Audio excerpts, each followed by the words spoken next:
Telugu Desam party 43వ ఆవిర్భావ దినోత్సవాన్ని నామాలగుండు చౌరస్తాలో సికింద్రాబాద్ నియోజకవర్గం TDP party incharge Vallarapu Srinivas ఆధ్వర్యంలో ఘనంగా నిర్వహించారు. టీడీపీ వ్యవస్థాపకుడు దివంగత ఎన్టీఆర్ కుమారుడు నందమూరి రామకృష్ణ ముఖ్య అతిథిగా హాజరై టీడీపీ జెండా ఆవిష్కరించారు. 1972 మార్చి 29న టీడీపీ పార్టీని స్థాపించారు అన్నారు. తెలుగు జాతి ఆత్మగౌరవాన్ని ప్రపంచం మొత్తానికి చాటి చెప్పిన వ్యక్తి నందమూరి తారక రామారావు అని కొనియాడారు. ప్రాంతాలు వేరైనా యాసలు ఎన్ని ఉన్నా తెలుగు భాష ఒకటే అని అన్నారు. తెలుగు గడ్డను అభివృద్ధి చేయడానికి పుట్టిన party Telugu Desam party. TDP party అంటేనే కార్యకర్తల పార్టీ అని అన్నారు. 43 ఏళ్లుగా కార్యకర్తలకు నాయకులకు ఎన్ని కష్టాలు వచ్చినా తెలుగుదేశం పార్టీ చెక్కు చెదరకుండా ఉందన్నారు.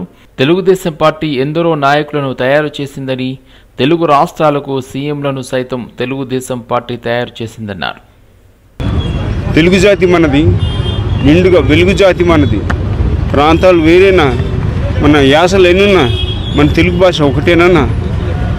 మన తెలుగు తేజం, తెలుగు సింహం, తెలుగు పౌరుషం, మన తెలుగు జాతి సత్తాన్ని చాటి చూపించిన మన అన్న విశ్వవిఖ్యాత నట సార్వభౌముడు పద్మశ్రీ నటరత్న కళప్రపూర్ణ నందమూరి తారక రామారావు గారు 1982లో నేడు మార్చి 29న తెలుగుదేశం పార్టీ స్థాపించారు. మరి తెలుగు జాతి ఆత్మగౌరవానికి నిలబెట్టడానికి గుర్తింపు తీసడానికి పెట్టింది తెలుగుదేశం పార్టీ.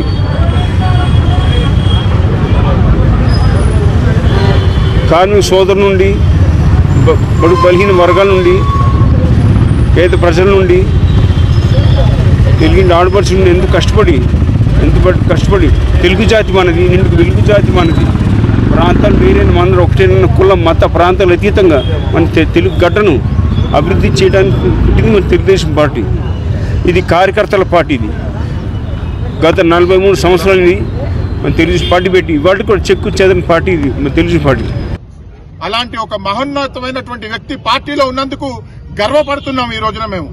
ఎందుకంటే పేద బడుగు బలహీన వర్గాల కోసం ఆలోచించినటువంటి ఏకైక వ్యక్తి ఆ రోజున నందమూరి తారక రామారావు గారు. పేద బడుగు బలహీన వర్గాలకే కాకుండా రైతుల కోసం కానివ్వండి, యావత్ ప్రజల కోసం మరి తన వంతు కృషి చేయాలని చెప్పేసి సినిమా ఇండస్ట్రీలో మహోన్నతమైనటువంటి స్థానంలో ఉండి కూడా అవి పక్కన పెట్టి తెలుగుదేశం పార్టీ స్థాపించిన కేవలం 9 నెలల్లో ప్రభుత్వాన్ని ఏర్పాటు చేసినటువంటి ఘనత భారతదేశ చరిత్రలో ఎవరికైనా ఉంది అంటే అది ఒక్క నందమూరి తారక రామారావు గారికి మాత్రమే దక్కుతుంది.